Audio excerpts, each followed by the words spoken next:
One incredibly valuable trait that all heroes, whether real or fictional, have in common is courage. People from all backgrounds respect, admire, and praise courageous individuals who act in defiance of fear and anxiety for the benefit of themselves and others. Is courage a quality that you are either born with or left lacking, or are there steps you can take to develop more courage?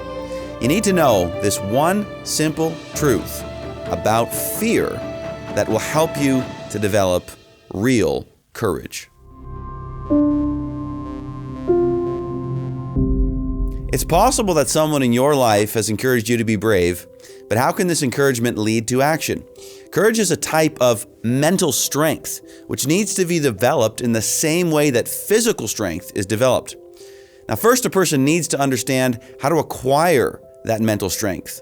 Second, those mental exercises must be practiced over a period of time in order to build courage.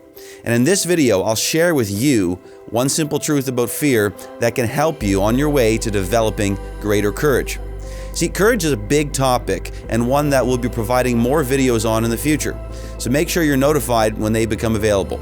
Be sure to subscribe to Tomorrow's World Viewpoint and click the notification bell. And as always, if you find this helpful, give us a like and leave a comment about the method you have learned to develop courage. We have to start by explaining exactly what we mean by courage. Many great thinkers have written extensively on courage, and it's been defined as the ability to act despite the feelings of fear or anxiety. Eddie Rickenbacker, a decorated United States pilot from World War I, he once said, "Courage is doing what you are afraid to do, and there can be no courage unless you are scared." Although possessed by both men and women, courage is also considered one of the foundations of genuine manliness. Often, acting courageously means taking a stand for what is right, regardless of the potential consequences. Simply put, courage is the choice to not let feelings dictate decisions.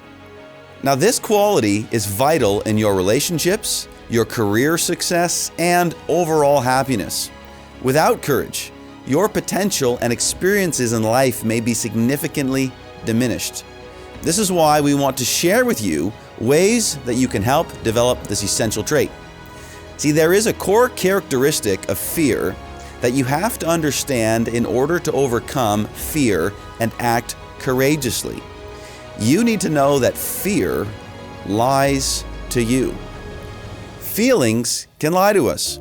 It's said that the things we worry about the most rarely come to pass. But the human mind tends to jump to the worst case scenario very quickly, even though the reality is that those scenarios are highly unlikely. Let me share a real-world example of this. Recently, I encouraged some teenagers to attend a youth camp, and some were nervous about traveling a long distance to spend 2 weeks with large groups of teens they'd never met before. However, upon returning home, they were glowing with enthusiasm and confidence. Even their parents remarked on how their behavior had positively changed. I saw this as an opportunity to highlight an important lesson. So I gathered together the teens, as we typically do, and began explaining how feelings and emotions often trick our minds into making bad decisions. I used their positive experience at camp as an example. I asked the teens which of them had felt fearful about going to camp, and a few of them raised their hands. I then asked if there was anything to be afraid of now that they had been to camp. Of course, they replied no. I explained this simple yet important lesson. Your feelings can often deceive you. Popular culture is filled with slogans like "follow your heart" or "trust in yourself." That sounds like good advice, but it's not always the best course. See, feelings can deceive us. Fear is a feeling, and its greatest tactic is to deceive you into focusing on the worst possible outcome rather than the most likely outcome. And if we let our emotions alone guide us, we may set ourselves up for failure in life. Now, let me share a personal example. When I was younger, I slipped under the water in my uncle's swimming pool and, for a moment, felt like I was drowning. My dad quickly came to pull me out of the water, but the fear of that experience paralyzed me. I developed a fear of water and I didn't want to swim anymore. I just wanted to distance myself from what scared me. My feelings during that time were, of course, completely irrational. I mean, if I had followed my heart, that one experience could have robbed me of a lifetime of summer memories outdoors on the water.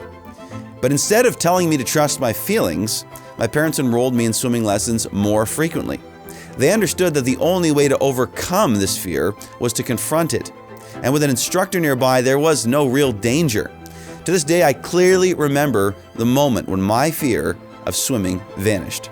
I had an instructor who'd support me as I swam through the water.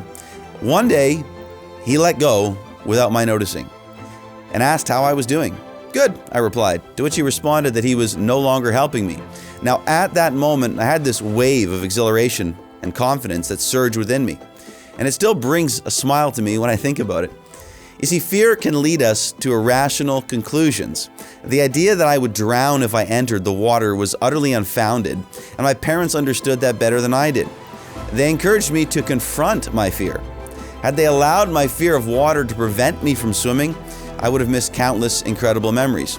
Now, while these examples might seem trivial or obvious, the fundamental truth they illustrate can be applied to many other situations in life.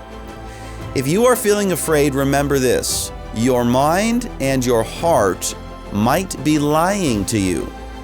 Recognizing this is a crucial first step towards exercising courage. So the next time you're struggling with fear, remember, your feelings can often deceive you.